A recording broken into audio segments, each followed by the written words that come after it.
Tapi dalam hukum itu berlaku si vis pacem para bellum. Artinya kalau mau damai siapkan perang. Gitu. Jadi kita sebagai penggugat ini sudah siap perang secara hukum. Aguan katanya sedang ke luar negeri. Jangan-jangan kabur. Gitu ya. Menurut saya ini harus dicekal cepat-cepat. Gitu. Ini ada pertanda. Ini sinyal bahwa Aguan mau kabur. Sekarang sudah ada bukti di luar negeri katanya kan begitu. Prinsipal. Maaf. Ya, Assalamualaikum warahmatullahi wabarakatuh. Nah, saya termasuk prinsipal dalam kasus ini. Sekarang agendanya agenda mediasi. Mediasi itu perdamaian, begitu intinya. Tapi dalam hukum itu berlaku si vis pacem para bellum. Artinya kalau mau damai siapkan perang. Gitu. Jadi kita sebagai penggugat ini sudah siap perang secara hukum, gitu ya. Karena untuk akhirnya bisa mencapai keseimbangan, equilibrium, gitu, tentang mengembalikan lagi hak-hak rakyat yang telah dirampas oleh Aguan, Antoni Salim, Erlangga, Jokowi, dan teman-teman yang lainnya. Jadi kita memang sudah siap perang hukum di sini. Itulah yang kita sebut tadi dengan kalimat siap masuk ke pokok perkara. Tapi sekarang kan area damai. Nah, untuk damai ya siap perang. Itu satu poin utama. Kedua, bahwa Aguan katanya sedang ke luar negeri. Jangan-jangan kabur. Gitu ya. Menurut saya ini harus dicekal cepat-cepat. Gitu. Ini ada pertanda. Ini sinyal bahwa Aguan mau kabur. Sekarang sudah ada bukti di luar negeri katanya kan begitu. Jadi cegah sekarang imigrasi atas Aguan, atas Antoni. Jangan sampai orang yang berbuat zalim, jahat kepada rakyat dibiarkan kabur. Yang ketiga, tadi sudah disampaikan bahwa setelah dipanggil harus hadir sekurang-kurangnya dengan video call. Tapi kuasa hukum kita hebat. Nggak usah mikir dulu video call, hadir dulu. Itu sebagai bukti itikat baik. Ini bukan menyangkut hal-hal yang disebut tadi damai, tapi ini itikat baik. Kalau soal poin-poinnya sudah jelas di petitum kita, kuasa hukum sudah membuat narasi. Mana yang provisi, berhenti dulu semua kegiatan, gitu kan, baik pembangunan maupun pembebasan. Itu tuntutan kita sudah jelas. Mana yang pada ujungnya PIK 2 harus dihentikan. Mana yang harus membayar 616,2 triliun. Gitu, jelas. Itu mah tinggal mereka mikir aja mau nggak jalankan itu. Begitu, nggak mungkin kita mundur-mundur itu mah. Gitu, resume itu sekitar itu. Jadi kata kuncinya, punya itikat baik tidak dia? Punya penghormatan tidak kepada rakyat Indonesia, kepada rakyat Banten? Begitu. Jadi yang kita baca besok itu soal itikat baik. Dan Bapak Ibu yang terakhir ini ya, kasusnya di Pengadilan Negeri Jakarta Pusat. Tapi ini akan menjadi pusat pengadilan masyarakat. Walaupun tertutup mediasi, rakyat tahu. Begitu, rakyat bisa baca siapa Aguan. Rakyat bisa baca siapa Antoni Salim. Rakyat bisa baca siapa Joko Widodo. Siapa juga Erlangga. Siapa tadi para kroco-kroco lainnya. Gitu. Jadi, hei masyarakat bangsa rakyat Indonesia, lihat walaupun sidangnya tertutup mediasi, baca mereka. Mereka adalah orang-orang jahat. Mereka adalah pengkhianat. Mereka adalah penjajah. Mereka adalah perampas tanah-tanah bangsa kita sendiri. Oleh karena itu, kita siap melawan. Siap melawan secara hukum. Si vis, pacem, para, bellum. Kalau mau damai, siapkan perang. Allahu Akbar. Langsung Pak. Baik, Assalamualaikum warahmatullahi wabarakatuh. Saya bagian dari prinsipal penggugat. Wahai para tergugat, prinsipal tergugat, Anda ingin berdamai sama kami, sama rakyat Banten. Kenapa Anda takut berhadapan sama kami? Kita sudah niat baik untuk dimediasi. Jangan tunggu dipanggil, datang. Ya, kalau mau selesai, mau berdamai. Kalau tidak bisa berdamai, jalan terakhir adalah perang.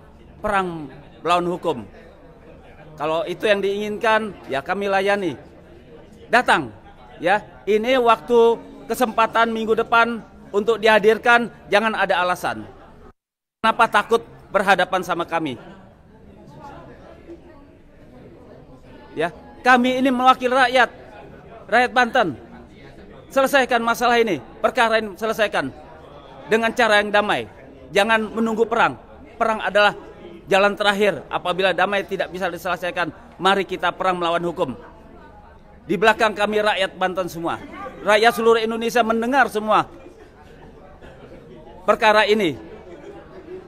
Itu aja dari saya. Terima kasih. Assalamualaikum warahmatullahi wabarakatuh. Assalamualaikum warahmatullahi wabarakatuh. Waalaikumsalam warahmatullahi wabarakatuh. Yang paling pokok dalam hal ini adalah macam tadi di ruang mediasi. Mediasi itu dibentuk adalah untuk pertemuan para prinsipal, penggugat dan tergugat yang asli. Jadi bukan cuma berlindung dengan surat kuasa. Surat kuasa untuk menghadiri mediasi, bukan itu. Harus prinsipal yang hadir. Kalau memang benar Aguan CS jantan, katanya warga negara yang baik katanya, datang. Jangan berlindung dengan surat kuasa untuk mediasi. Cuma itu aja. Jadi mudah-mudahan nanti benar-benar dipanggil. Dan tadi yang tergugat 7 sama 8 dia tidak mau dipanggil, ya. Tapi itu harus. Itu aja. Kita lihat nanti. Ya mudah-mudahan dalam hal ini gentle secara hukum.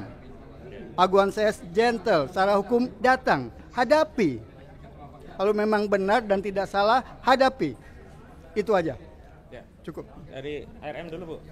Habis itu nanti, habis ini Bu Julia ya. Habis Bu Julia ditutup sama Bu Kurnia ya. Oh, Ibu juga ya. Assalamualaikum warahmatullahi wabarakatuh. Selamat siang Bapak-bapak, Ibu-ibu sekalian.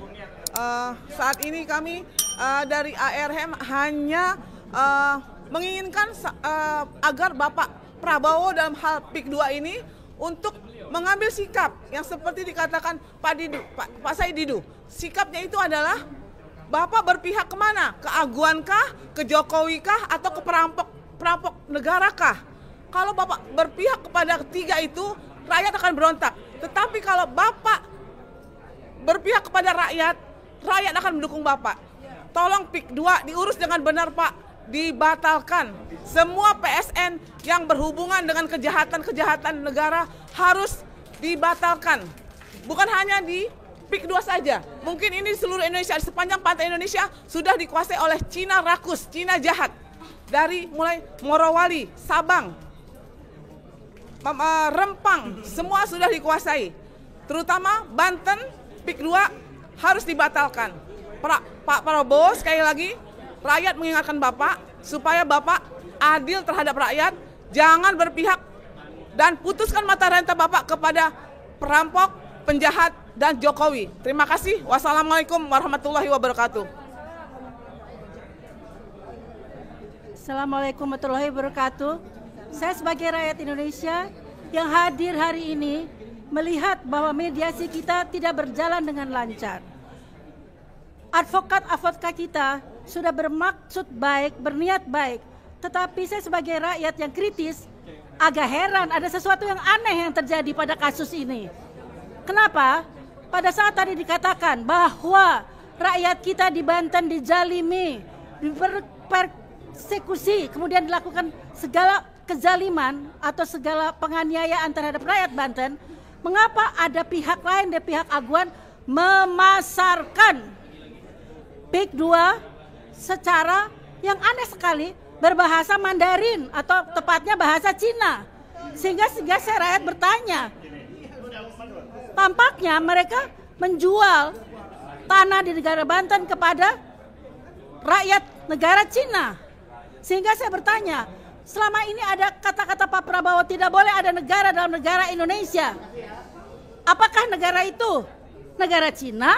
Saya tanya kepada Aguan, saya tanya kepada Antoni Salim, saya tanya kepada Pak Jokowi, apakah pembangunan PSN di PIK 2 itu ada hidden agenda, ada agenda tersembunyi bahwa ada rencana invasi negara asing ke negara kita, supaya rakyat tahu bahwa ini bukan sekedar Aguan saja ataukah Aguan saja, apakah ada backup dari negara Cina. Saya hanya bertanya saja, kenapa diiklankan dalam bahasa Cina, bukan bahasa Inggris, bukan untuk negara Inggris, Amerika atau Jepang misalnya. Hanya negara Cina kebetulan. Nah, kalau itu ada hidden agenda, kemudian terjadi negara dalam negara, maka saya katakan kepada Pak Prabowo sebagai Panglima tertinggi, kepada Panglima, kepada para KSAL, KSAU dan KSAD, negara dalam bahaya. Karena luas PIK 2 itu amat sangat luas, lebih besar daripada negara Singapura, sehingga sangat aneh bahwa begitu besar ada tanah-tanah yang dikuasai oleh jaringan itu, oleh jaringan oligarki hitam itu. Bagaimana itu bisa? Siapa yang melakukan korupsi, kolusi ataupun nepotisme di kalangan pejabat kita, penguasa kita di daerah itu, dalam hal ini rakyat Banten, karena banyak di seluruh daerah Indonesia. Sudah dikatakan banyak sekali ada rempang dan segala macam yang kita semua rakyat sudah tahu. Pasti ada kong kali kong. Nah, kalau misalnya itu terjadi korupsi, nepotisme, maksud saya KKN, korupsi, kolusi, nepotisme, itu sudah melanggar aturan. Jadi kalau misalnya mediasi ini mereka tidak mau patuhi, lalu kita lanjut ke medan perjuangan di persidangan, di pengadilan, bahwa kalau terbukti ada korupsi, kolusi antara oligarki hitam dengan para pejabat kita yang melanggar undang-undang, itu sudah cukup untuk memenjarakan mereka. Kemudian Jokowi pun dipenjarakan sebagai pihak pengkhianat bangsa kalau terjadi ada hidden agenda antara negara kita dengan negara Cina. Mudah-mudahan kerjasama yang selama ini dikerjakan dengan negara Cina tidak seperti itu. Tapi saya tidak yakin. Kita lihat nanti perkembangannya. Hanya ini saya lemparkan kepada seluruh rakyat Indonesia. Itulah yang terjadi saat ini. Terima kasih. Assalamualaikum warahmatullahi wabarakatuh.